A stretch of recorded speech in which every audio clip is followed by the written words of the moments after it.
இன்னைக்கு ஃபுல்லா நீங்களே எடுங்க. Okay sir. இன்னைக்கு நான் ஓகே சார். இன்டர்ஃபியர் பண்ணல, நீங்களே எடுங்க.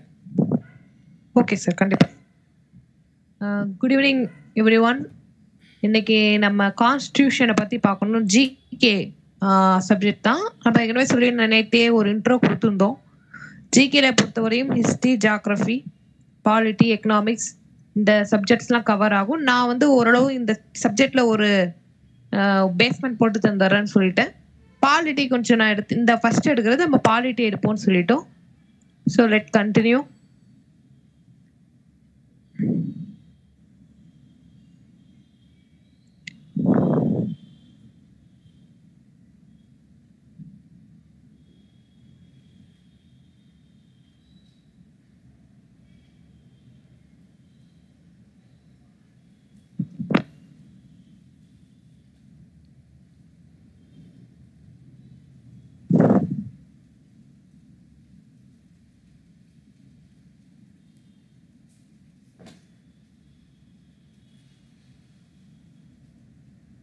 ஸ்ரீநிதி ராமன், இப்ப தெரியுது. ஸ்கிரீன் தெரியுதா? தெரியுது. எஸ் தெரியுது. ஓகே. கொஞ்சம் அப்பப்ப இன்டராக்ஷன் இருந்தாலும் நல்லா இருக்கும். இன்டராக்ஷன் பண்ணுங்க. நம்ம ஏற்கனவே பார்த்தோம் கான்ஸ்டிடியூஷனை பத்தி. கான்ஸ்டிடியூஷன்ங்கிறது என்னங்கிறது ஒரு புக்கு கிடையாது, லைப்ரரியில வச்சிருக்கக்கூடிய ஒரு புக்கு கிடையாது, ஒரு லிவிங் டாக்குமெண்ட் சொல்லுவாங்க. ஒரு லிவிங் டாக்குமெண்ட் அப்படிங்கிற அந்த வார்த்தை ரொம்ப அற்புதமான வார்த்தை. ஒரு விஷயம் நம்மளுடைய தொடர்ந்து செயல்பாட்டுல இருக்கு, ஆனா அது நம்மளோட ஐ கான்டாக்ட்ல தெரியும் சில விஷயங்கள், தெரியாத ஒரு சில விஷயங்களுக்கு. எடுத்துக்காட்டுக்கு ஒரு நாளைக்கு காலைல ஏந்திரிக்கிறோம், காலைல எஞ்சி பஸ்ல போகிறோம் வரோம். So every activity, every single individual activity it will connected with our constitution. அதுதான் ரொம்ப முக்கியமான ஒரு சிறப்பம்சம், நம்ம நாட்டுடைய சிறப்பம்சம். நம்ம நாட்டுல இப்ப நம்ம பஸ்ல போறோம், அந்த பஸ்ல போறதுக்கு ஒரு சட்டம், அந்த சட்டம் நம்ம சட்ட புத்தகத்துல இருந்து எடுத்தது, கான்ஸ்டிடியூஷன்ல இருந்து எடுத்தது. சோ ஒவ்வொரு விஷயமும் நம்ம தனி மனிதனுடைய சுதந்திரம். நம்ம இந்தியாவில எவ்வளவு சுதந்திரம் பாருங்க. நீங்க எவ்வளவு வேணாலும் பேசலாம், எதை பத்தி வேணாலும் பேசலாம், எந்த தலைவர்களை வேணாலும் நம்ம பேசலாம், எப்படி வேணாலும் பேசலாம் அப்படிங்கிற அந்த ஒரு இது இருக்கு. ஆனா ஒரு சில ரெஸ்ட்ரிக்ஷன் வச்சிருக்காங்க ஸ்பீக்கிங்ல கூட. என்ன ரெஸ்ட்ரிக்ஷன்? தப்பா பேசக்கூடாது, அவதூறா பேசக்கூடாது, பெண்களை இழிவுபடுத்தி பேசிடக்கூடாதுங்கிற ஒரு சில ரெஸ்ட்ரிக்ஷன். இதையுமே அதையும் மீறி நமக்கு ஒரு இண்டிவிஜுவலுக்கான ஃப்ரீடம் எப்படி இருக்கணும், எப்படி இருக்குங்கிறத நமக்கு கிடைக்குது இல்லையா? சோ இவ்வளவு ஒரு பேஸ்மெண்ட் கொண்டதுதான் நம்ம கான்ஸ்டிடியூஷன். ஏற்கனவே நம்ம பார்த்தோம். So let's take from starting. Constitution தான் லார்ஜஸ்ட் ரிட்டன் லீகல் டாக்குமெண்ட். மற்ற நாடுகள்ல இருக்கக்கூடிய டாக்குமெண்ட்ஸ், மற்ற நாட்டுல இருக்கக்கூடிய கான்ஸ்டிடியூஷன்லாம் பாத்தீங்கன்னா இட்ஸ் நாட் ரிட்டன் டாக்குமெண்ட். எக்ஸாம்பிளுக்கு பிரிட்டன்ல எல்லாம் பாத்தீங்கன்னா நமக்கு எழுதப்பட்ட டாக்குமெண்ட் கிடையாது. ஆனா இந்திய நாட்டுல நமக்கு எழுதப்பட்ட மிகப்பெரிய சாஸ்திரம் சட்டம் இருக்கு. கேட்பாங்க இந்தியாஸ் லார்ஜஸ்ட் ரிட்டன் டாக்குமெண்ட். அப்புறம் இந்த கான்ஸ்டிடியூஷனை எவ்வளவு நாள்ல எழுதுனாங்கன்னா 2 வருஷம் 11 மாசம் 17 நாள், 2 years 11 months 17 days கொண்டுதான் இந்த கான்ஸ்டிடியூஷனை மேட் பண்ணாங்க. ஸோ இந்த டேட் இயர் ரொம்ப முக்கியம். நமக்கு கொஸ்டின்ல இப்படியே டைரக்டா கேட்பாங்க, நமக்கு வந்து ரொம்ப இன்டைரக்டா போக மாட்டாங்க. கியூட் இருந்து பேசிக் லெவல் எக்ஸாம் தான், பேசிக் இன்டெலிஜென்ட் எக்ஸாம் தான். So not a tough exam கிடையாது. ஸோ நமக்கு பேசிக்கா வைப்பாங்க. எப்படி வைப்பாங்க? கான்ஸ்டிடியூஷன் எழுதி முடிக்க எவ்வளவு நாள் ஆச்சு? 2 years 11 months 17 days அப்படியே மாத்தி போட்டிருப்பாங்க. ஸோ 2 years 11 months 17 daysல நம்மளுடைய கான்ஸ்டிடியூஷனை எழுதினாங்க. நம்மளுடைய கான்ஸ்டிடியூஷன் இந்த 2 டேட்டை ஞாபகம் வச்சுக்க சொன்ன நேத்தியே பண்றேன், நோட் பண்ணீங்க இந்த பாயிண்ட்லாம். November 26, 1949ல நம்மளுடைய கான்ஸ்டிடியூஷனை கம்ப்ளீட் பண்ணிட்டோம், முடிச்சிட்டோம். ஆனா நம்மளுடைய கான்ஸ்டிடியூஷனை என்னைக்கு எடுத்துட்டு வரோம், செலிப்ரேட் பண்றோம், எப்ப நம்ம அதை வந்து இம்ப்ளிமெண்ட் பண்றோம்னா January 26, 1950ல பண்றோம். January 26, 1950 50ல பண்றோம். ஆனா என்னைக்கு அது முடிஞ்சிட்டு நவம்பர் 26 1949ல இது முடிஞ்சிடும். இந்த 2 டேட் நான் போச்சு. லாஸ்ட் மீட்டிங் எப்ப அப்படின்னா 26 நவம்பர் 1949. இந்த டேட்ல நம்ம கன்ஃபியூஸ் ஆயிடக்கூடாது. அந்த கன்ஃபியூஷன் கொண்டு வரோம் நவம்பர் ஜனவரி 26 1950. இந்த ரெண்டு. Who is the father of Indian Constitution? ஓட ஃபாதர் யாரு? B.R. Ambedkar. Very good. B.R. Ambedkar மட்டும் உட்கார்ந்து இந்த கான்ஸ்டிடியூஷனை எழுதல. இந்த கான்ஸ்டிடியூஷன் இஸ் எ கமிட்டி. கமிட்டினா என்ன தெரியும்? கமிட்டினா 4-5 பேர் சேர்ந்து உட்கார்ந்து இந்த இத பத்தி யோசிச்சு இது போட்டா நல்லா இருக்கும், இந்த சட்டத்தை கொண்டு வாங்க, இந்த சட்டத்தை கொண்டு வாங்கன்னு பேசி அதுக்கப்புறமா தான் இந்த கான்ஸ்டிடியூஷனை கொண்டு வந்தாங்க. ஸோ அம்பேத்கரோட ரோல் என்னன்னா, he's a chairman of the committee. அந்த கமிட்டியோட ஹெட் யாருன்னா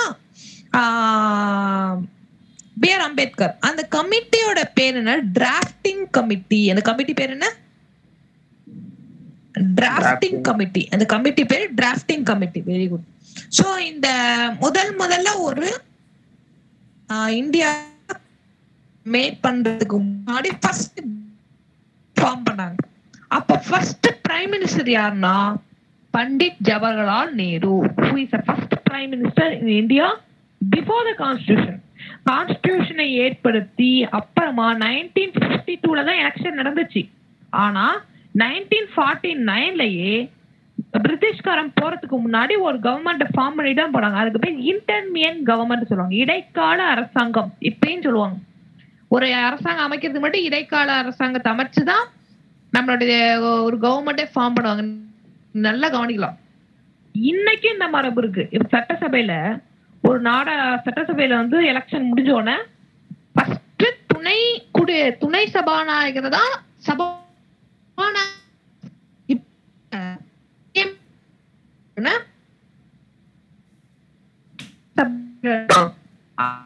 என்ன பண்ணுவாங்கன்னா தேர்ந்தெடுப்பாங்க. இப்பதான் யாருன்னா அப்பாவும் வந்தாரு. சோ இந்த அந்த ஹிஸ்டாரிக்கல் வாய்ஸ் கொஞ்சம் பிரேக் ஆகுது. கொஞ்சம் கரெக்டா அட்ஜஸ்ட் பண்ணிக்கங்க ஆதித்யா. வாய்ஸ் கொஞ்சம் பிரேக் ஆகுது, கரெக்டா அட்ஜஸ்ட் பண்ணிக்கங்க. அவர் இருக்கிற இடம் அப்படி கண்ணா. அவர் ஐ திங்க் வாய்ஸ் கொஞ்சம் பிரேக் ஆகுது. பட் கொஞ்சம் அட்ஜஸ்ட் பண்ணாலும் சரியாயிடும். சரி இப்ப கொஞ்சம் பரவாயில்ல. ஓகே. அந்த இன்டர்மியன் கவர்மெண்ட் பிரைம் மினிஸ்டர் வந்து பண்டிட் ஜவஹர்லால் நேரு. வச்சுக்கணும்.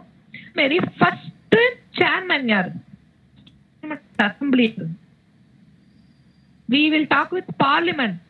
பார்லிமெண்ட்ல இப்ப நம்ம சட்டசபை வந்துட கூடாது. who is the first chairman of the assembly? Aditya என்ன பண்ணலாம்னா, அந்த ஆதித்யா அந்த ஸ்கிரீன்ல இருக்கிறத அந்த ஸ்டூடெண்ட்டை படிக்க சொல்லுங்க. அப்புறம் அதில் ஏதோ முக்கியமான இதை மட்டும் நீங்கள் எலாபரேட் பண்ணலாம். நீங்களே ஃபுல்லாக படிச்சிங்கன்னா உங்கள் வாய்ஸ் பிரேக் ஆகுறதுனால கொஞ்சம் கஷ்டமாக இருக்குது. பட் ஐ திங்க் ஸ்டூடெண்ட் படிக்கும்போது அவங்க வாய்ஸ் பிரேக் ஆகாது. ஏன்னா அவங்க இருக்கிற இடத்துல நெட்வொர்க் நல்லா இருக்கும்னு நினைக்கிறேன். இவர் ஸ்ரீநிதி நீங்கள் கொஞ்சம் படிக்க பார்க்கலாம், எப்படி இருக்குன்னு பார்க்கலாம்.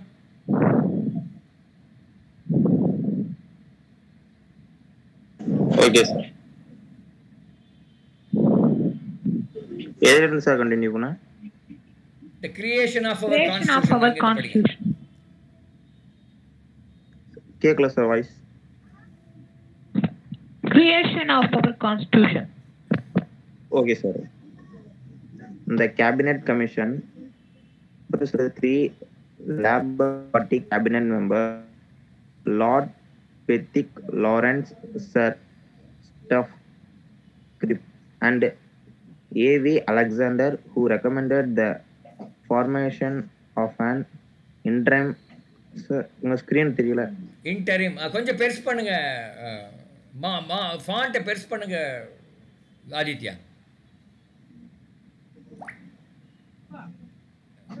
ஆதித்யா கொஞ்சம் ஃபாண்ட்டை பெருசு பண்ண முடியுமா பாருங்க. Government and the creation of a constitution. Right correct. போதும். The interim government was set up under Pandit Jawaharlal Nehru, and the Constitution Assembly was formed from amongst the elected members of the legislative assemblies. Each member was a representative of a representative. million people. அது representative. நல்லா Representative. see ஒரு புது வார்த்தை படிக்கும்போது கொஞ்சம் அதை ஒரு தடவை மனசுக்குள்ளே சொல்லிட்டு கூட படித்தா கூட தப்பில்லை. Okay, sir. Of 1 million people. So screen தெரியல. ஸ்க்ரீன் தெரியலையா? இப்ப தெரியுது sir. Sir Sachidananda Sinha, the eldest, was the first chairman of the assembly. Dr. Rajendra Prasad was however elected permanent chairman later. On August 29, 1947, the assembly appointed a drafting committee under the chairmanship of Dr. B.R. Ambedkar. The constitutional advisor B.N. Rahu and created the draft Constitution of India. After 3 readings by the Constituent Assembly, the draft of the Constitution was finally approved, adopted and signed by 284 members on November 26, 1949. Accordingly, November 26 is observed as a law day. The classes of citizenship, parliament and elections were implemented at the time of adoption of the Constitution, whereas the rest of the classes were made effective from January 26, 1950. The day of enforcement and commencement of the Constitution, and the day India became a republic. Our Republic Day, this day was chosen because the resolution of for screen sharing terla sir.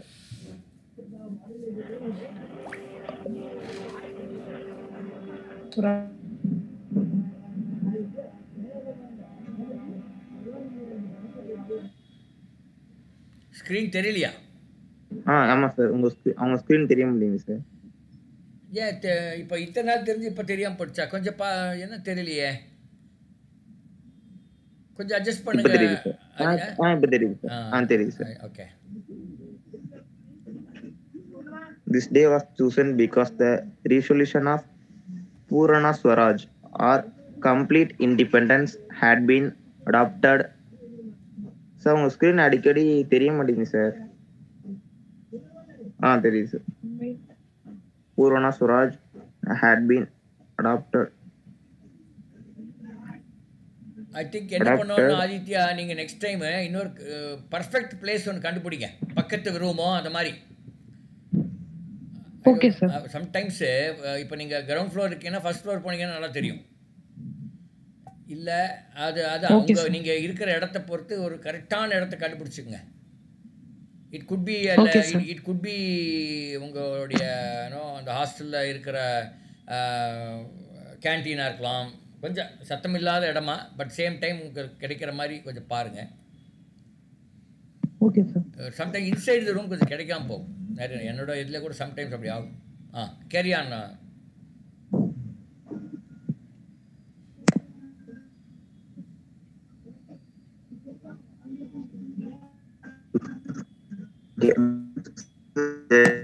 Have been adopted from the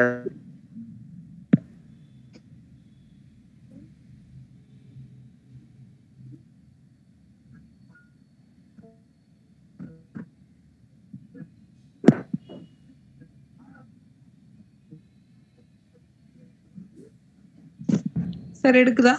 இப்போ எனக்கு தெரியுது, ஆனால் அவருக்கு தெரியுதான்னு தெரியல. Screen தெரியல sir. Screen தெரியலன்னா problem ஆச்சே எப்படி அப்புறம்?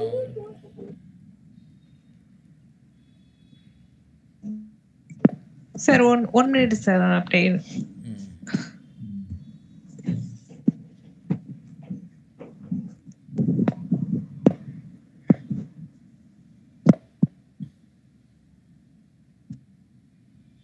ஏன் ஸ்க்ரீன் தெரிய மாட்டேங்குதுன்னு தெரியலையே. எனக்கு கொஞ்சம் ஒரு நிமிஷம் தெரியும், ஒரு நிமிஷம் தெரியும், 2 நிமிஷம் தெரிய மாட்டேங்குது அவருக்கு. என்னவா இருக்கும் தெரியல, டெக்னிக்கலி என்ன ப்ராப்ளம்னு தெரில.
சார் எனக்கு தெரியுது. உங்களுக்கு தெரியுதா கண்ணா? வாய்ஸ் பிரேக் ஆகாம இருக்கா சார்? வாய்ஸ் பிரேக் ஆகல இப்போ. ஸ்ரீநிதி உங்களுக்கு தெரியுதா? தெரியுது சார். சரி படிங்க பார்க்கலாம். எது எங்கே விட்டோம்? The national anthem was adopted by the Constitutional Assembly on January 24, 1950. அதான் படிக்கிறோம். சார்.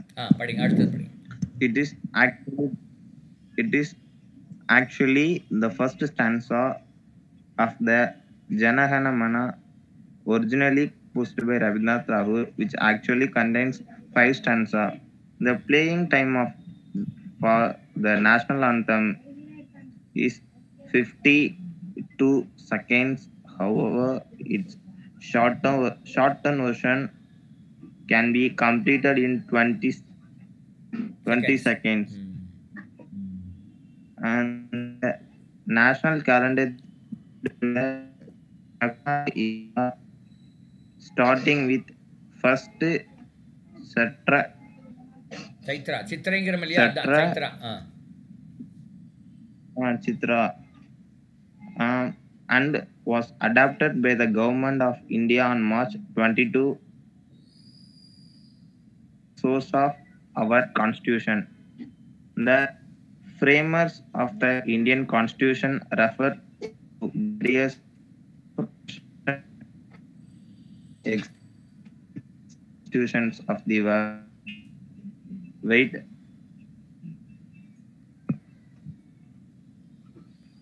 Weigh their merits. நீங்க மாத்தாதீங்க.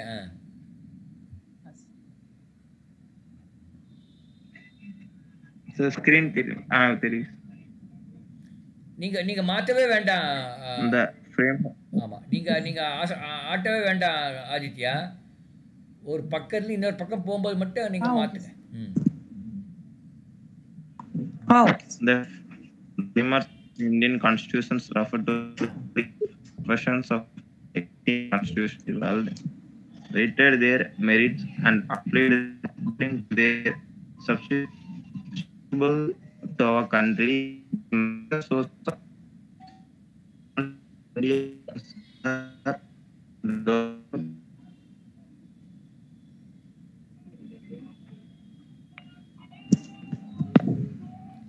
இல்ல ஏன் அவர் ஐ திங்க் ஸ்ரீநிதியோட இதுமே வாய்ஸே ப்ராப்ளமா இருக்கு. நெட்வொர்க் சரியில்லை. நெட்வொர்க்கு சரியில்லையா என்னன்னு தெரியல. அதான் நீங்கள் என்ன பண்ணோன்னா, இந்த நார்மலாக ஆன்லைன் எஃபெக்டிவாக இருக்குன்னு பண்ணால் நீங்கள் கரெக்டான நெட்வொர்க் உள்ள இடத்துல உட்காரணும். அது normally first floor, second floor, third floor போனீங்கன்னா இன்னும் நல்லாயிருக்கும். தேர்ட் ஃப்ளோர் இருந்தால், பட் நிறைய இடத்துல இருக்காது. நான் ஒரு இடம் சொல்லியிருக்கேன், ஜோக்கா இல்லை, ஒரு இடம் மரத்து மேலே ஏறி கிளாஸ் எடுத்தேன். எப்போ வரும்? நான் அந்த கோவிட் டைமில். ஏன்னா எடுக்கலை, எங்கள் ஊர் பக்கத்துலாம் எங்கள் சொந்த ஊரில். அதனால் நீங்கள் அது மாதிரி ஒரு கரெக்டான ஒரு பிளேஸை நீங்கள் கண்டுபிடிச்சிக்கங்க.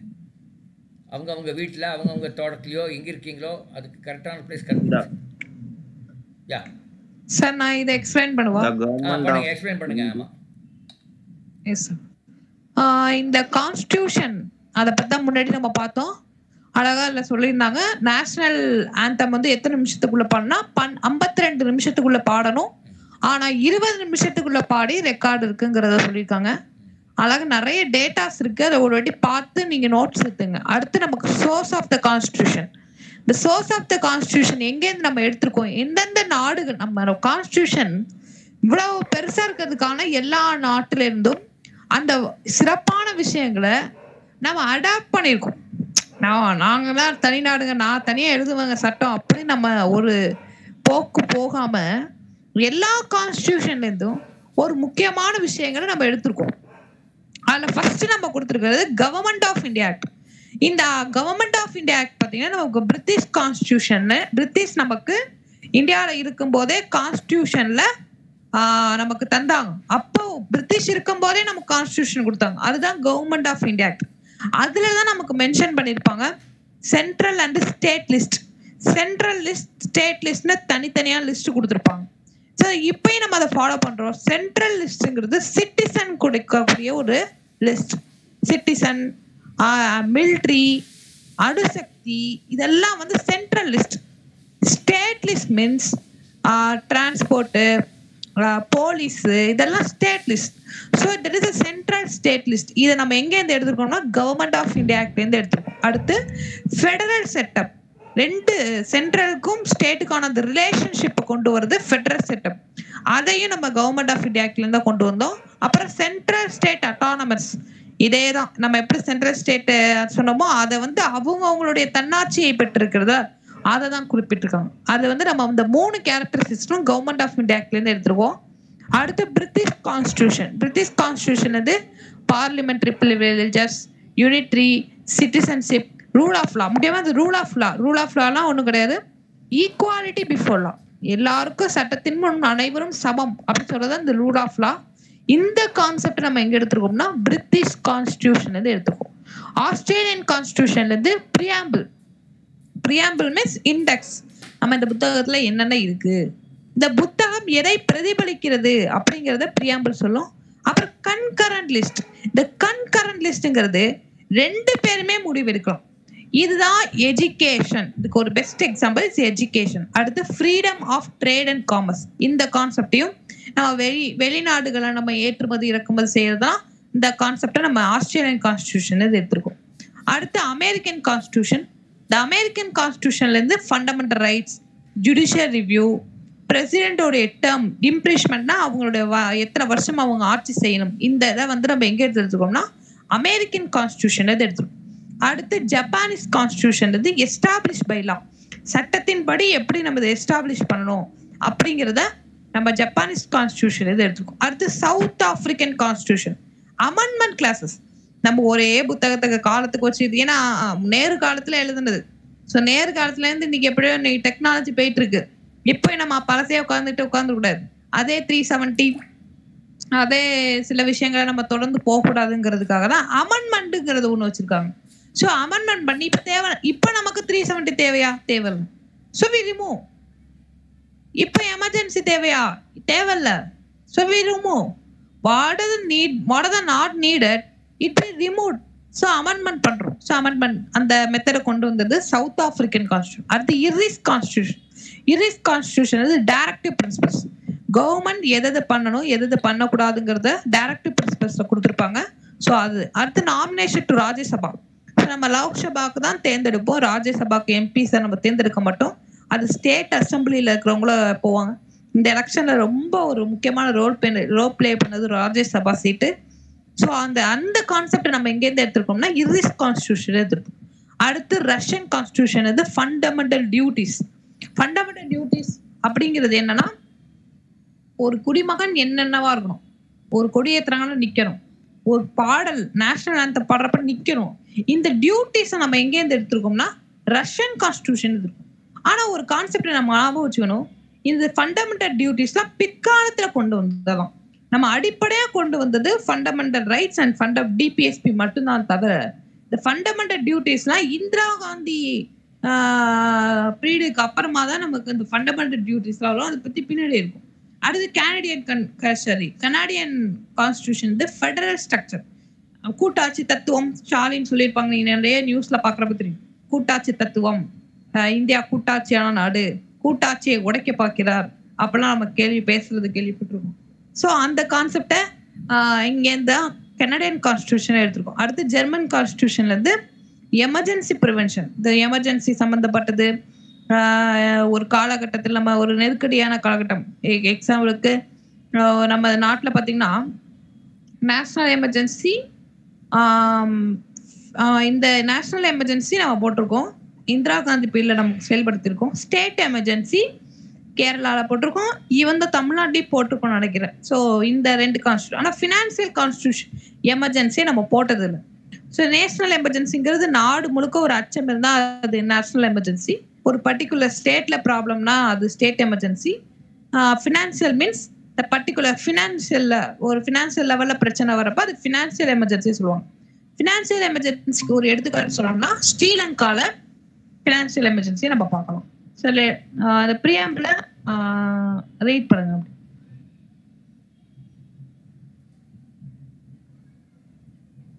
Sir The preamble reflects the voice break ஆகாம இருக்கா? Yes, உங்க வாய்ஸ் பிரேக் ஆகாம இருக்கு.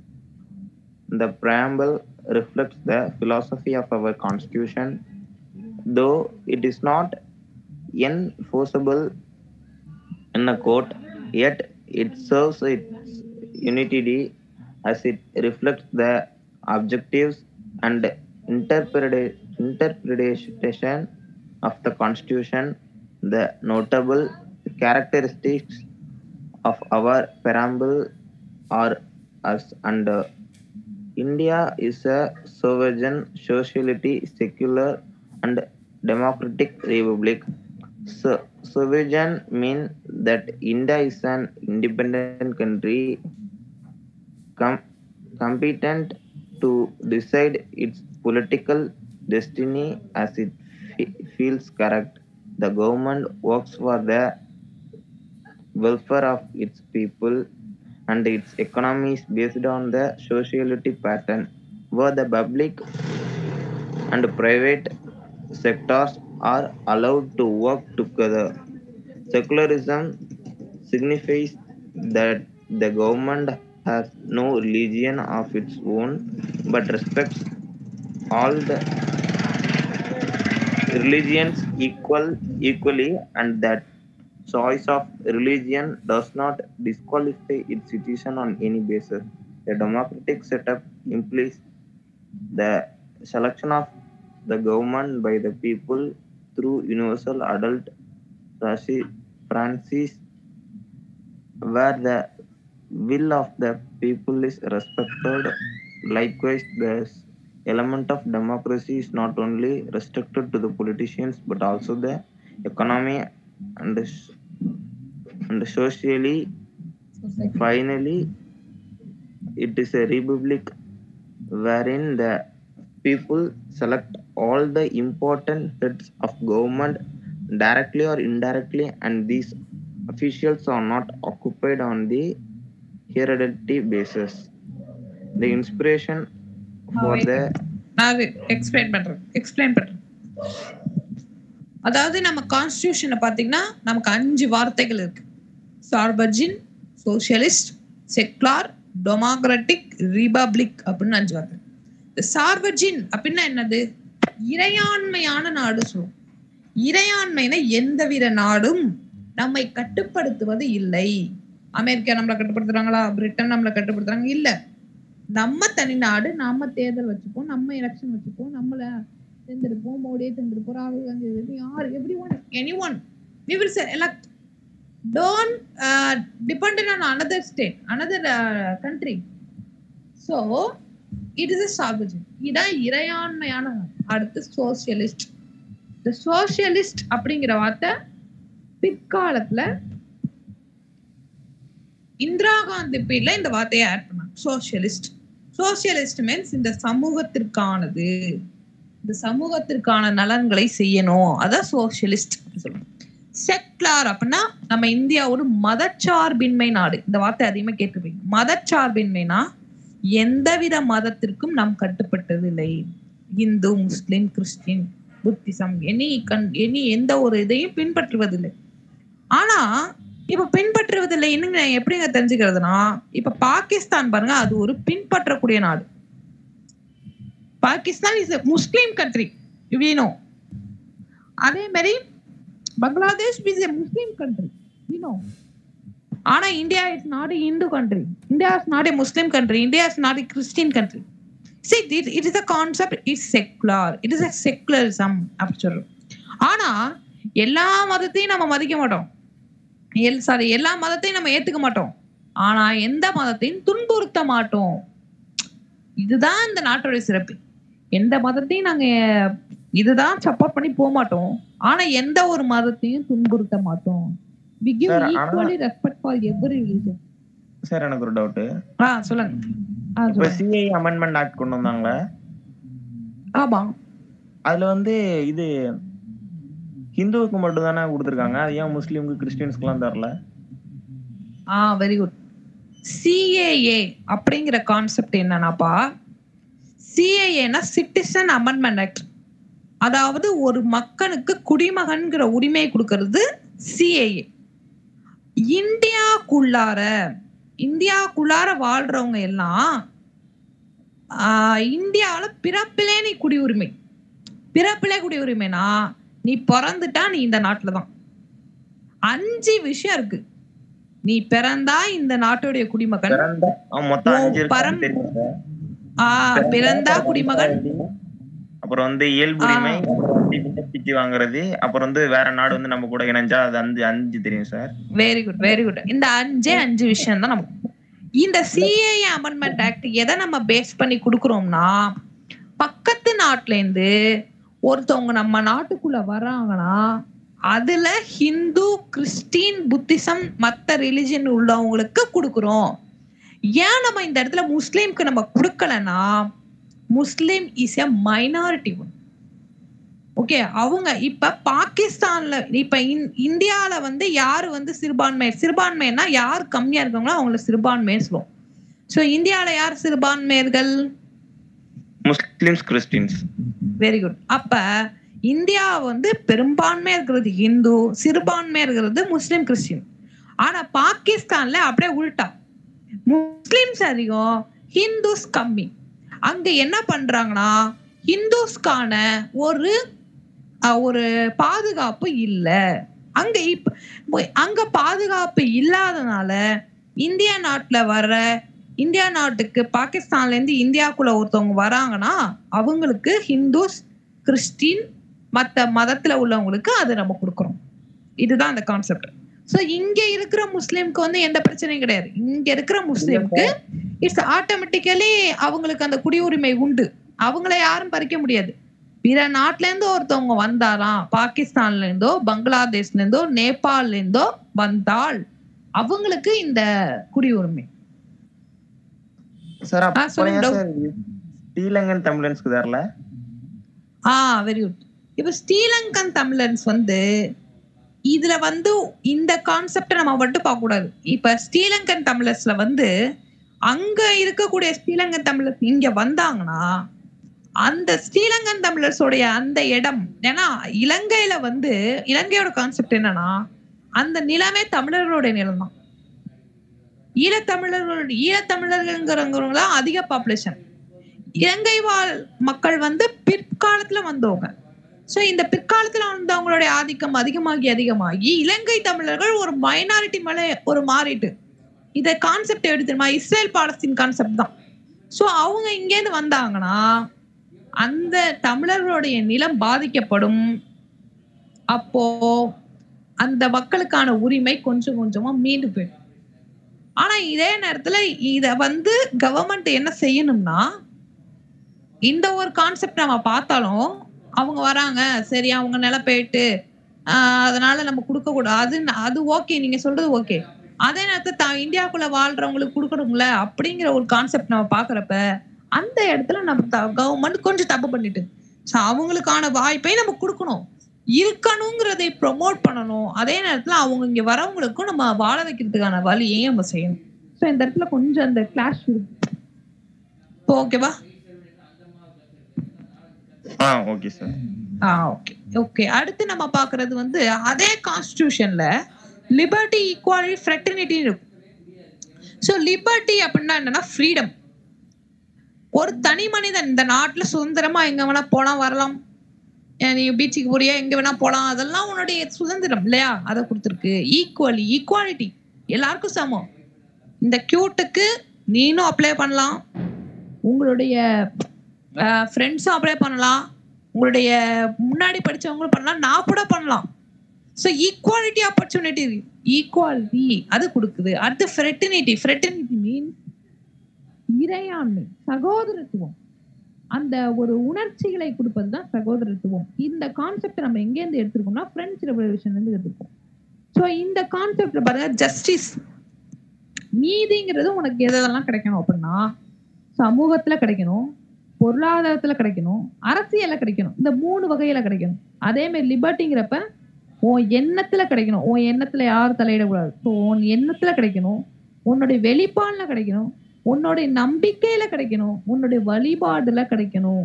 இந்த 4 நம்பிக்கை இருக்கணும், அதாவது சுதந்திரம் இருக்கணும். அடுத்து ஈக்குவாலிட்டினா உன்னுடைய ஆப்பர்ச்சுனிட்டி உனக்கு கிடைக்கணும், அதே போல இந்த சமூகத்துக்கும் கிடைக்கணும். அதாவது ஸ்டேட்டஸ் அண்ட் ஆப்பர்ச்சுனிட்டி. அடுத்து ஃப்ரெட்டர்னிட்டிங்கிறப்ப ஒன்ன கண்ணியமா ஒற்றுமையா இந்த நாட்டுடைய அனைவரும் ஒன்றுதான் இல்லையா.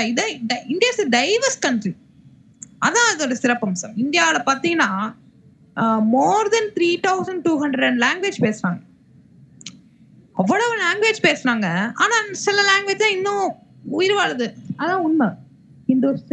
ஹிந்தி பேசுறாங்க, தமிழ் பேசுறாங்க, மலையாளம், தெலுங்கு, இது லிவிங்ல இருக்கு. ஆனா சின்ன சின்ன மொழிகள் கூட நம்ம நாட்டுல இருந்துச்சு. அதான் சொல்றாங்க 3200 மொழிகள் இருந்த நாடு நம்ம நாடு. அவ்வளவு டைவர்சிட்டி. லாங்குவேஜ்ல அப்படி பாக்குறப்ப, மதத்துல பாக்குறப்ப ஏகப்பட்ட மதங்கள், நமக்கு தெரியாத மதங்கள் நிறைய இருக்கும். சமூகத்துல பாக்குறப்ப அவ்வளவு சமூகம், தலிட்ஸ், அப்படி நம்ம உள்ளார டெப்தா போனோம்னா ரொம்ப India is very divorced country, largest ஒரு நிலம் இருக்கக்கூடிய கண்ட்ரி. ரஷ்யாவுக்கு அடுத்து நம்ம ஒரு பெரிய நிலம் கொண்டது, சைனாக்கு அடுத்து நிலம் கொண்டது ஒரு பெரிய நாடு. ஸோ அந்த நாட்டுல இந்த கான்செப்ட்லாம் நமக்கு இருக்கணுங்கிறத அவ்வளவு அழகா எழுதியிருக்காங்க. அதே மாதிரி அவங்க அழகா கொடுத்துட்டாங்க பாருங்க. என்னைக்கு நம்ம இதை அடாப்ட் பண்ணிக்கிட்டோம்னா நவம்பர் 26, 1949 நம்ம அடாப்ட் பண்ணிக்கிட்டோம். ஆனா என்னைக்கு அதை நம்ம செயல்பாட்டு கொண்டு வந்தோம்? 26, 1950. Very good. 26 ஜனவரியில நம்ம கொண்டு வந்துக்கிட்டோம். அதே மாதிரி இங்க அழகா கொடுத்துட்டாங்க பாருங்க. 42வது 42 அமெண்ட்மெண்ட் கான்ஸ்டிடியூஷன்ல தான் 2 வார்த்தையை சேர்த்தாங்க. ஒன்னு சோசியலிஸ்ட், இன்னொன்னு செக்குலர். இந்த காலகட்டத்துல இந்திரா காந்தி அம்மையார் இருந்தாங்க. செக்குலர், மதசார்பின்மை அப்படி சொல்றோம்ல, இந்த வார்த்தையே நம்ம நாட்டுல அம்பேத்கர் இருக்கிறப்ப எழுதல. எப்ப கொண்டு வந்திருக்காங்க? ஆஃப்டர் த இந்திரா காந்தி பீரியட்ல தான் சோசியலிஸ்ட், செக்குலர். அப்படி பின்னாடி கொண்டு வந்தது கூட நம்ம மதிக்கணும் பாத்தீங்களா. அதுதான் நம்ம நாட்டுடைய சிறப்பு. அப்புறம் இன்டெகிரிட்டி, இந்த வார்த்தையை நம்ம எப்ப கொண்டு வரோம்னா 42 அமெண்ட்மெண்ட் ஆக்ட். ஸோ இந்த ஞாபகம் வச்சுக்கணும். சோசியலிஸ்ட், செக்குலர் எப்ப இருந்து வந்துச்சுன்னு கேட்பாங்க. நம்ம டக்குன்னு அவசர போக்குல B.R. அம்பேத்கர் கொண்டு வந்தாருன்னு போட்டக்கூடாது. It's come under the 42nd amendment act. இப்ப நம்ம மனசுல ஏத்தீங்க. அதே மாதிரி இப்ப நம்ம இந்தியா அண்ட் ஸ்டேட்ஸ் பார்க்குறோம். ஸோ ரொம்ப பேசிக்கா பார்த்துறோம். ரொம்ப டெப்தா போனா India, that is a Bharat அப்படிங்கிற வார்த்தை ரொம்ப ஒரு பழமொழி மாரி. இந்தியா, இந்திய நாட்டுக்கு 2 பேர், இந்த நாட்டுக்கு 2 பேர். ஒன்னு இந்தியா, இன்னொன்னு பாரத்.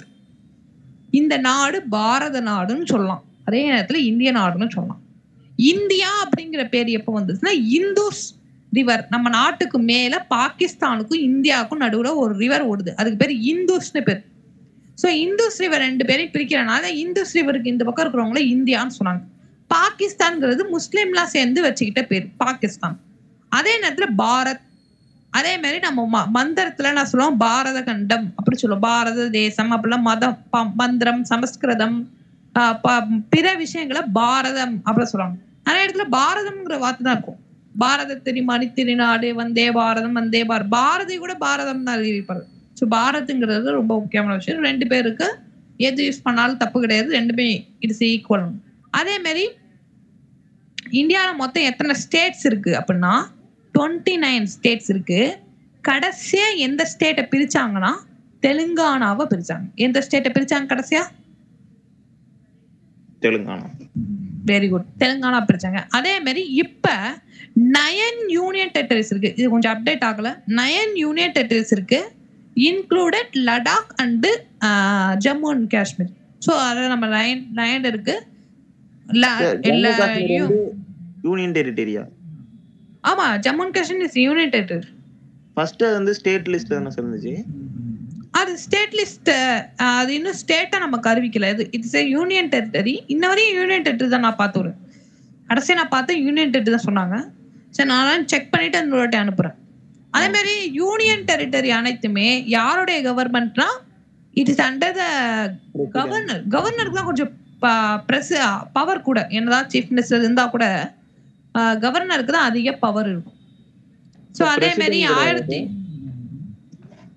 பிரசிடென்ட், ஆமா, இது சென்ட்ரல் கவர்மெண்டோட பவர் அதிகம். ஆனா இங்க கவர்னர் இங்க செயல்படுத்துறது அதெல்லாம் பாத்தீங்கன்னா கவர்னர், அதுதான் சார்.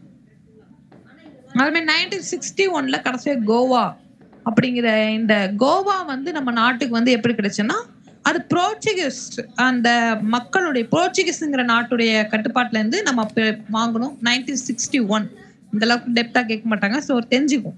சிக்கிம் ஸ்டேட் பாத்தீங்கன்னா ஃபர்ஸ்ட் அசோசியேட்டட் ஸ்டேட், அதை ஒருங்கிணைச்சு ஒரு அப்படி பண்ணது வந்து 1975 அப்போ பண்ணோம். அதே மாதிரி நம்ம நாட்டுல முதல் மாநிலம் எதுனா ஆந்திர பிரதேஷ்.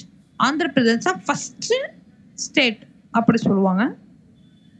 ஆனா இங்க சிக்கிம் கொடுத்துருக்காங்க. But we study the Andhra Pradesh the first state after the constitution.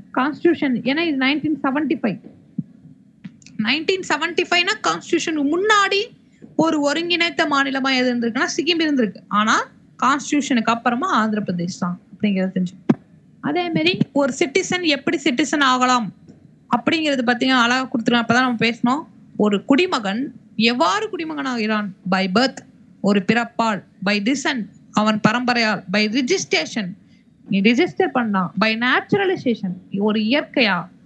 By the incorporational and external territory, பிற நாடுகளின் மூலியமாக அப்படி சொல்றோம். அதே மாதிரி ஒரு நாட்டில் குடிமகன் ஆவதற்கு என்னென்னலாம் இதுனா இஸ் ரினகேஷன். ரினகேஷன் வாலண்டரி ஆக்ட், என்ன அந்த சிஏஏ போன்ற சட்டங்கள் மூலியமா த்ரூஅவுட் த டெர்மினேஷன் நேஷனலோட அந்த அக்வரிங் அட் த டிப்ரைவேஷன்னா சாரி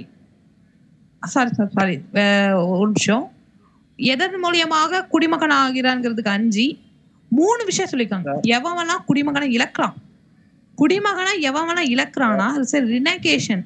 ஏதாச்சும் ஒரு வாலண்டரி ஆக்ட் மூலியமா நீ சட்டப்பூர்வம் இல்லாம ஒருத்தவங்க இங்க வந்தீங்கன்னா அவனுக்கு குடியுமே கிடையாது.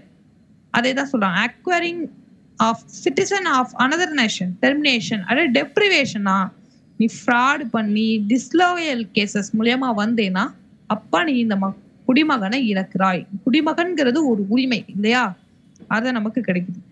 என்னமோ டவுட் சொன்னீங்க, என்னது? அந்த 4th one அது மட்டும் என்னன்னு சொல்லுவாங்க? Is by naturalisation. அது கொஞ்சம் எக்ஸ்பிளைன் பண்ணுங்க. நேச்சுரலைசேஷன் மீன்ஸ்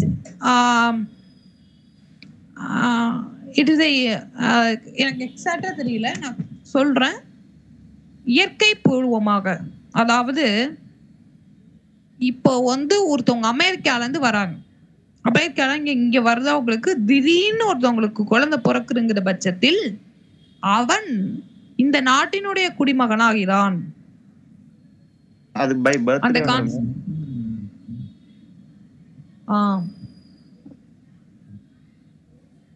ஐ திங்க் அந்த கான்செப்ட் மட்டும் நான் மறுபடியும் நடத்துறேன். அது மெசேஜ் போடுறேன் கண்டிப்பா, அது மட்டும் நான் எக்ஸ்பிளைன் பண்றேன். மற்றபடி அந்த கான்செப்ட் பார்த்துக்கணும். அது இந்த கான்செப்ட் நமக்கு எங்க இருக்குன்னு தெரிஞ்சுக்கணும். ஆர்டிகல் 3ல நமக்கு இந்த கான்செப்ட் இருக்கும். ஆர்டிகல் 3ல இந்த கான்செப்ட் ஆர்டிகல் 5ல இந்த கான்செப்ட் வந்து நமக்கு மென்ஷன் பண்ணியிருப்பாங்க. அதே மாதிரி நிறைய கமிட்டிலாம் போட்டு தான் பண்ணியிருப்பாங்க. ஸோ அது அதே மாதிரி நமக்கு அழகாக கொடுத்துருக்காங்க. சிட்டிசன் அமெண்ட்மெண்ட் ஆக்ட், இந்த கொஸ்டின் கண்டிப்பாக வரதுக்கு வாய்ப்பு அதிகம். சிட்டிசன் அமெண்ட்மெண்ட் ஆக்ட் 2019 பாஸ் பண்ணாங்க. இந்த எந்த வருஷம் வந்துச்சுங்கிறது கேள்வி கேட்கலாம். ஏன்னா கரண்ட் அஃபேர்ஸ்ல இருக்கனால இது கேள்வி கேட்கறது வாய்ப்பு அதிகமா இருக்கு. எப்ப நமக்கு இது பாஸ் பண்ணப்பட்டதுன்னா 11 டிசம்பர் 2019 பாஸ் பண்ணப்பட்டது. ஆனா இதை நம்ம எப்ப ஏத்துக்கிட்டோம்? 2023 தான் ஏத்துக்கிட்டோம். அதையும் நான் சொல்லிடுறேன். அடுத்து நான் ஏற்கனவே சொன்ன மாதிரி Hindu, Sikhs, Buddhist, Jains, Parsis, Christian religious minorities அவங்கள பாகிஸ்தான், பங்களாதேஷ், ஆப்கானிஸ்தான் இவங்களுக்கெல்லாம் நமக்கு இந்த குடியுரிமை கொடுக்குறோம். முஸ்லீமுக்கு இந்த எலிஜிபிலிட்டி கிடையாது. இதை நீங்க மென்ஷன் பண்ணிக்கணும், முஸ்லீமுக்கு கிடையாது. ஸோ இந்த கான்செப்ட் வந்து உங்களுக்கு கேட்கலாம். அதே மாதிரி ஃபெடரல் ஸ்ட்ரக்சர் நான் ஏற்கனவே சொன்னேன். என்ன சார், என்னது இப்ப சிஏ அமெண்ட்மெண்ட் ஆக்ட் இது பண்ணாங்களா? அது வந்து இப்போ வந்து இது பண்ணிட்டாங்களா, ஆட் பண்ணிட்டாங்களா? Very good. இப்ப அது வந்து 2019 நமக்கு கவர்மெண்ட் பார்லிமெண்ட்ல பாஸ் ஆயிட்டு பிரசிடென்ட் கையெழுத்து போட்டாங்க. ஆனா இதை நம்ம செயல்பாட்டு கொண்டு வந்தது 2023. ஆனா அப்பயுமே இதை ஆட் பண்ணல, முஸ்லீம் வந்து நம்ம ஆட் பண்ணல. ஸோ நான் ஏற்கனவே சொன்னேன் அதுக்குதான். இது அவங்க நாட்டுல அவங்க வந்து இது மெஜாரிட்டி. அப்ப ஹிந்து, சிக்ஸ், புத்திஸ்ட்லாம் மைனாரிட்டி. அவங்க அஃபெக்ட் ஆகுறதுனாலதான் இந்த மாதிரி நம்ம கான்ஸ்டிடியூஷன் கொண்டு வந்திருக்கோம்னு பொலிட்டிக்கல் அனலைசர்ஸ்லாம் சொல்றாங்க. ஸோ நாங்க எங்களுக்கும் இதை பத்தி பேசினா டிபேட் நடக்கிறப்பெல்லாம் இதை பத்தி தான் பார்த்துருக்கோம்.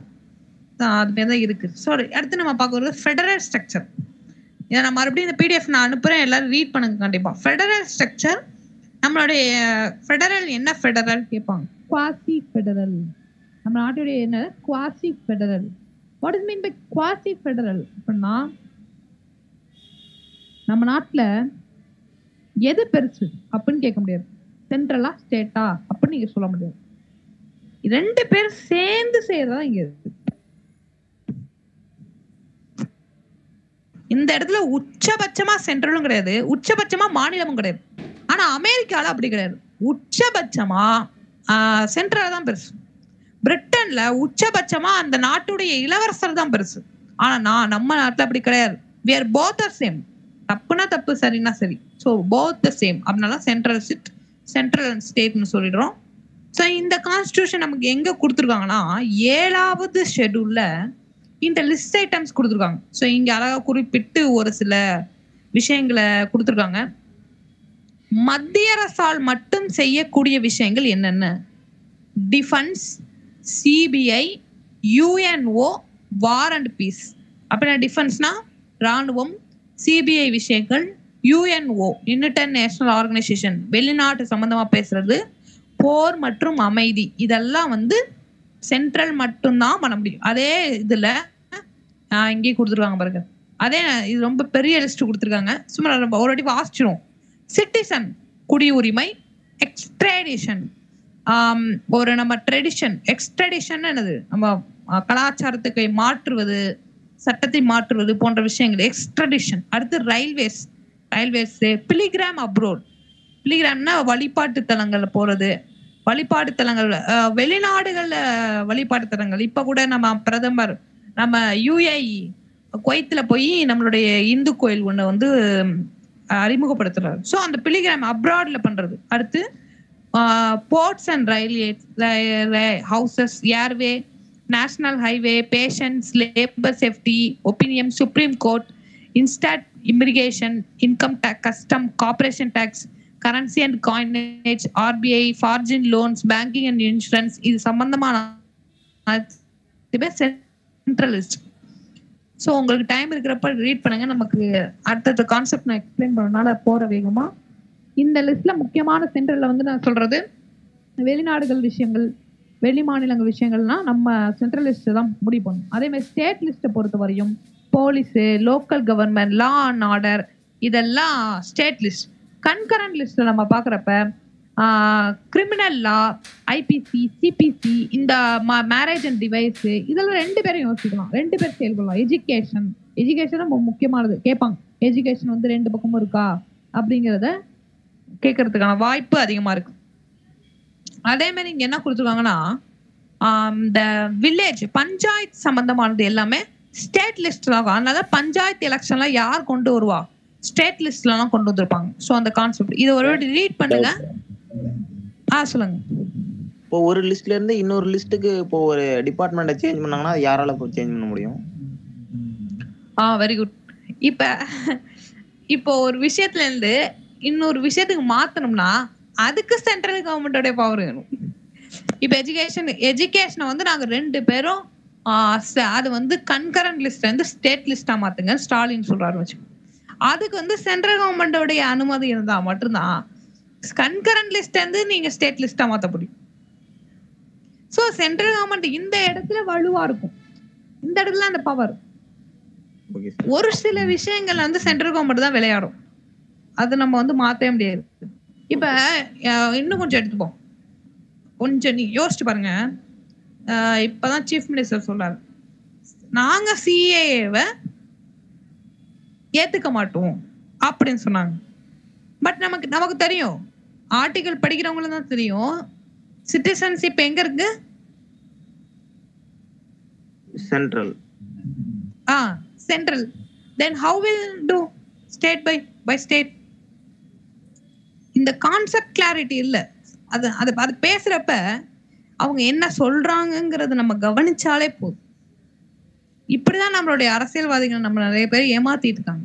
ஈவன் தோ சென்ட்ரல் நான் சொல்றேன், இந்த கான்செப்ட் நம்ம படிக்கிறது இல்லை, என்னங்கிறது புரிஞ்சுக்காமலே நிறைய பிரஸ் இஷ்டத்துக்கு சொல்ல வேண்டியது. ஈவன் தோ சிஏவும் அப்படிதான். சிஏவே நிறைய பேர் என்ன சொன்னாங்க, நம்ம நாட்டுல இருக்கிற முஸ்லிம்க்கும் ஆபத்து அப்படிங்கிற மாதிரி சொல்லிட்டு இருந்தாங்க. சோ அது ஆனா நமக்கு தான் தெரியும், சிஏல அழகா மென்ஷன் பண்ணிக்காங்க, it's not for our country, it's for the Pakistan, Bangladesh and Nepal.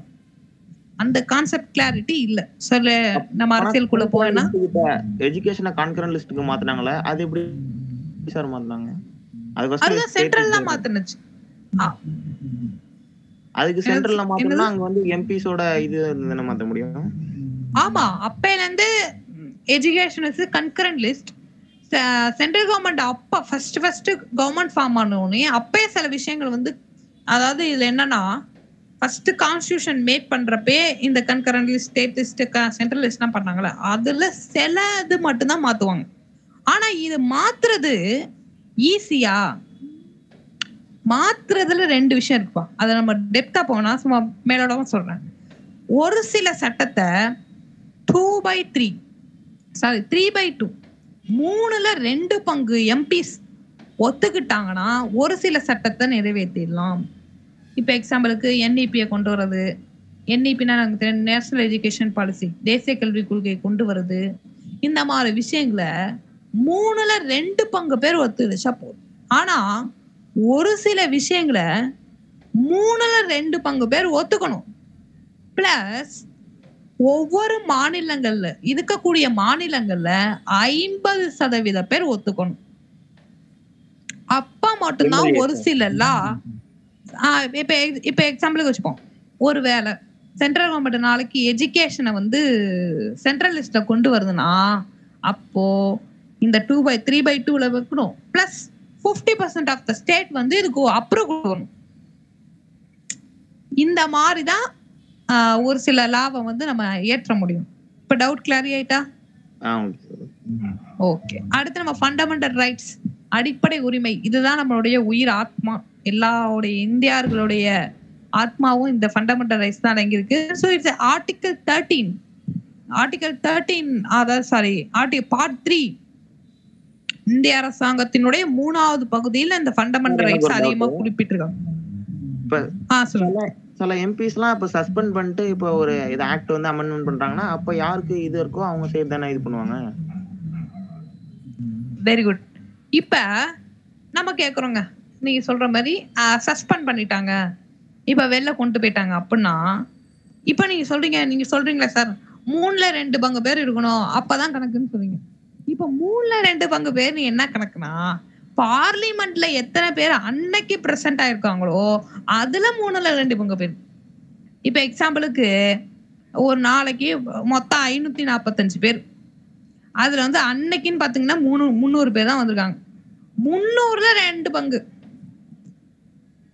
அந்த 300ல நீங்க 2 பங்கு பேர் வாக்களிச்சாலே போதும்.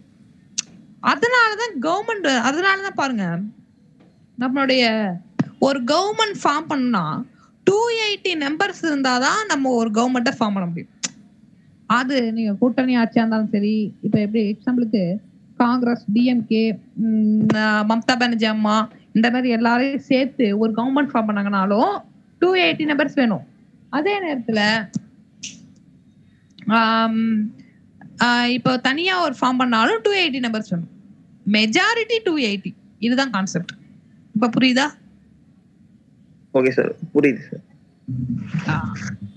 இப்ப சஸ்பெண்ட் பண்றாங்கன்னா அது ரொம்ப டெப்தா போனா அவங்க எதை செய்யறாங்கிறது பொறுத்து இருக்கு, எதை பேசுறாங்கிறது பொறுத்து இருக்கு. சஸ்பெண்ட் பண்றது வந்து அது எப்படிங்கிறது எனக்கு ஒன்றும், சஸ்பெண்ட் பண்றாங்க அதுக்கப்புறம் ஓட்டு நடத்துறாங்களா இல்ல ஓட்டு நடத்துனது பெரும்பாலும் இந்த சஸ்பெண்ட் பண்ற நேரத்துலாம் நடத்துறது இல்லைன்னு தான் நான் நினைக்கிறேன். அது வந்து சென்ட்ரல்ல இருக்கிறது தெரியும். ஆனா mostly what the basic concept என்னன்னா அந்த அன்னைக்கு உள்ள அட்டெண்டன்ஸ்ல 3ல 2 பங்கு, அதுதான் கணக்கு. சரி, let move fundamental rights. Fundamental rights நம்ம டெப்தா போகணும். ஸோ பார்ட் 3ல உள்ளது ஒரு நாட்டினுடைய ஃபண்டமெண்டல் ரைட்ஸ்ங்கிறது எந்த அளவுக்கு முக்கியம்னா, ஒரு நாட்டுல எமர்ஜென்சி போட்டாங்கன்னு வச்சுக்கோங்களேன், அப்ப நீ சுதந்திரமா பேச முடியாது, எழுத முடியாது, எதையும் செய்ய முடியாது. சோ சுதந்திரமா பேச முடியாது, செய்ய முடியாது, எழுத முடியாது அப்படிங்கிறதுக்காக ஒருத்தவங்க கேஸ் போட்டாங்க. அப்போ அது போய் இந்திரா காந்தி கேஸ்ன்னு சொல்லுவாங்க. Indira Gandhi case versus government என்னமோ வரும், ஸ்டேட் ஆஃப் கேரளாவோ என்னமோ வரும். ஸோ அப்ப வந்து என்ன சொல்லுவாங்கன்னா, எமர்ஜென்சி போட்டா கூட நீங்க ஃபண்டமெண்டல் ரைட்ஸ் யூஸ் பண்ணலாம், ஃபாலோ ஆகும் அப்படி சொல்றாங்க. ஸோ நான் எதுக்காக இந்த இடத்துல சொல்றேன்னா, ஃபண்டமெண்டல் ரைட்ஸ் தான் ஒருத்தவங்களோட முக்கியமே. அதுக்காக இந்த இடத்துல நான் சொல்ல வரேன். ஸோ எவ்வளவு பெரிய சட்டங்கள் கொண்டு வந்தாலும் ஃபண்டமெண்டல் ரைட்ஸ் நமக்கு செயல்பாட்டில் இருக்கும். ஸோ ஃபண்டமெண்டல் ரைட்ஸ் மொத்தம் நமக்கு 6 ஃபண்டமெண்டல் ரைட்ஸ் இருக்கு. இதுல நான் டெப்தா போல, நீங்க ஒரு வாட்டி ரீட் பண்ணீங்க என்னென்ன ஃபண்டமெண்டல் ரைட்ஸ் இருக்கு மட்டும் கேட்கிறேன். Right to equality, right to freedom, right against exploitations. So right to, அதை கொஞ்சம் மேலோட்டமா எக்ஸ்பிளைன் பண்ணிடுறேன். நம்ம டெப்தா போனோம், ஏன்னா டெப்தா போனா நம்ம முடிக்க முடியாது இன்னைக்கு. ஸோ ரைட் டு ஈக்குவாலிட்டிங்கிறப்ப நம்ம அனைவரும் சமம், எந்த ஒரு ஜாதி மதம் இனம் எதுவும் இல்லாம ஈக்குவாலிட்டி. ஸோ அடுத்து ரைட் டு ஃப்ரீடம், எல்லாருக்கும் சுதந்திரம் இல்லையா, எல்லாருக்கும் சுதந்திரம், அதான் ஃப்ரீடம். அடுத்து ரைட் அகைன்ஸ்ட் எக்ஸ்போர்டேஷன். ஸோ ஒரு குழந்தைகளை தொழில், நீ உனக்கு விருப்பம் இருந்தா நீ தொழில் செய்யலாம், ஆனா உன்னை யாரையும் எக்ஸ்போர்ட் பண்ணக்கூடாது, யாரையும் உங்களை சுரண்டுதல் கூடாது, அதுதான் எக்ஸ்போர்டேஷன். அடுத்து right to freedom of religion. இந்த நாட்டுல யாராவது செக்குலர் சொல்றோம், ஸோ எந்த ஒரு நாட்டுல யார் வேணா எந்த மதத்தை வேணா பின்பற்றலாம், மதிக்கலாம், வழிபடலாம். It's depend upon.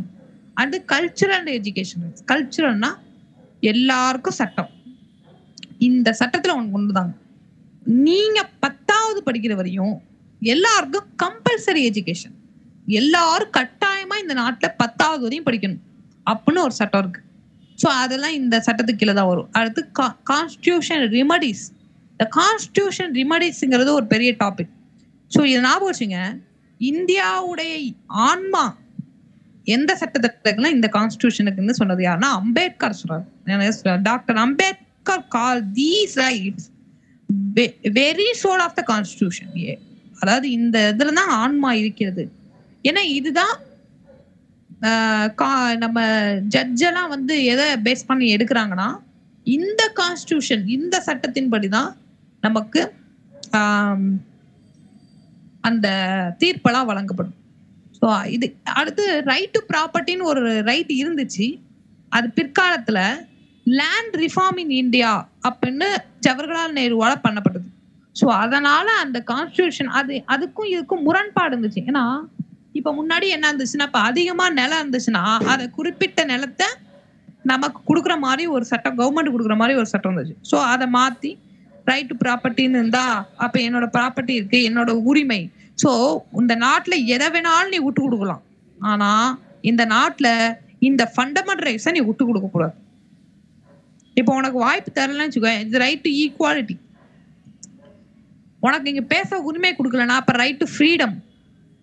உன்னை யாரோ ஒருத்தர் துன்புறுத்தினானா அது ரைட் டு எக்ஸ்பெக்டேஷன்ஸ். உன்னை ஒருத்தவங்க மதத்துல இங்க வந்து நீங்க தொழுவ கூடாதுங்க, இங்க வந்து பிரார்த்தனை பண்ணக்கூடாது சொல்லுவாங்கன்னா அது ரைட் டு ரிலிஜியஸ். ஸோ இந்த மாதிரி ஒரு உணர்ச்சி பூர்வமானது, இதுக்கான எல்லா விதமான தீர்ப்புகளையும் வழங்கக்கூடியதுதான் இந்த right to constitution remedies. So உனக்கு இதுல ஏதாச்சும் ஒரு சுரண்டல், இந்த 5 சுரண்டல் நடந்தா நீ என்ன நாடி வான்னு சொல்றதான் இந்த ரைட் டு கான்ஸ்டிடியூஷன் ரெமடிஸ். அடுத்ததான் அதுல வந்து நிறைய இருக்கு. Habeas கிராப்சஸ், மாண்டூஸ், ப்ராபிகேஷன், Korando, Quanto and கிராட்டியோ. இதெல்லாம் ரொம்ப டெப்தா போனா கொஞ்சம் இதை நீங்க பாத்துங்க. அதை இங்கே சொல்லிக்காங்க ஒரு ரைட் டு ப்ராப்பர்ட்டிங்கிற கான்ஸ்டிடியூஷனுக்கு அதான் சொன்ன முரண்பாடுகளாக இருந்ததுனால அதை எடுத்துட்டாங்க. அதே மாதிரி ரைட் டு பிரைவசி இதுவும் இருந்துச்சு, இதையும் தூக்கிட்டாங்க. சுப்ரீம் கோர்ட் வந்து தூக்கிட்டாங்க. ஸோ இதை ஆல்ரெடி நீங்க ரீட் பண்ணி பாருங்க. அடுத்து டிபிஎஸ்பி டைம் என்ன ஆகுது, டைம் ஆயிட்டு சார், நான் 40க்கு முடிச்சிடுறேன். ஸோ டிபிஎஸ்பியை பத்தி கொஞ்சம் ஷார்ட்டா பார்த்துருவோம். அதே டீப்ல பார்ட் 4 தான் டிபிஎஸ்பி. ஸோ டிபிஎஸ்பி பெருசா ஃபண்டமெண்டல் ரைட்ஸ் பெருசா, இந்த பெரிய கேள்வி. இது சாலமன் பாப்பாயை வச்சு விவாத கூட்டத்தில் நடத்தக்கூடிய ஒரு துறை. So fundamental rights it is for every one. ஆனா டிபிஎஸ்பி நாட் எவ்ரி ஒன். இது அரசாங்கம் எப்படி செயல்படணுங்கிறத குறிப்பிடுறது டிபிஎஸ்பி. ஸோ இதுல பாத்தீங்கன்னா உனக்கு 38ல இருந்து 51 ஆர்டிகல் வரையும் டிபிஎஸ்பி. இது பார்ட் 4 அப்படின்னு சொல்லுவாங்க. இது ஒரு ரீட் பண்ணி பாருங்க. அடுத்து ஃபண்டமெண்டல் டியூட்டிஸ்.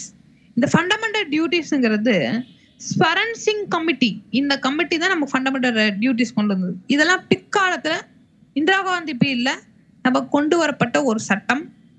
இது 10 ரூல்ஸ் இருக்கு. இந்த 10 ரூல்ஸும் ஒரு குடிமகன் பின்பற்ற வேண்டியது. ஆர்டிகல் 51A இது ஒரே ஆர்டிகல் தான். ஆர்டிகல் 51Aல இந்த 10ஐயும் சொல்லியிருப்பாங்க. ஒண்ணு இல்ல, இந்த நேஷனல் மதிக்கணும், எல்லாரும் சமத்துவம், எந்த மதத்தையும் துன்புறுத்தக்கூடாது, இந்தியா ஒரு பன்முகத்தன்மை, இந்த மாதிரி இருக்கிற அனைத்து விஷயங்களையும் இந்த 10 விஷயங்களுக்கும் டைம் இருக்கிறப்ப ஒரு 10 படிச்சு பாருங்க. 10th படிச்சிருப்பீங்க. நான் இதோட முடிச்சுக்கிறேன். இன்னும் எமர்ஜென்சி ப்ரிவென்ஷன் அமெண்ட்மெண்ட் பத்தியும், அடுத்து இந்த சுப்ரீம் கோர்ட் பத்தி பார்க்கணும். சுப்ரீம் கோர்ட் இப்போ லோக்சபா ராஜ்யசபா பத்தி பார்க்கணும். ஸோ இன்னொரு 10 பக்கம் இருக்கு. நான் அதை அடுத்த இன்னொரு கிளாஸ்ல நான் அதை கிளாரிஃபை பண்ணுவேன். இப்போ உங்கள்கிட்ட நான் கேட்க வேண்டிய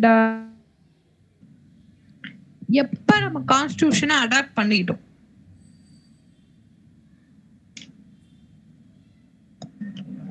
எப்ப நம்ம கான்ஸ்டிடியூஷனை அடாப்ட் பண்ணிக்கிட்டோம்? January 26, 1950. Sir very good. நம்ம அடாப்ட் பண்ணிக்கிட்டது January 26. ஆனா என்னைக்கு நம்ம அந்த சட்டத்தை நிறைவேற்றிட்டோம்? November 26, 1949. Very good. First chairman of the assembly யார்? சச்சிதானந்த சின்ஹா. யாரு? Sachchidananda Sinha. Very good, very good, very good. அந்த பிபிடி ஒரு வாட்டி, சாரி பிடிஎஃப் ஒரு வாட்டி ரீட் பண்ணுங்க. நெக்ஸ்ட் கிளாஸ்ல நான் அந்த பேலன்ஸ் இருக்கக்கூடிய டாபிக்கை நான் கிளியர் பண்ணி விட்டுறேன். Thank you for your note.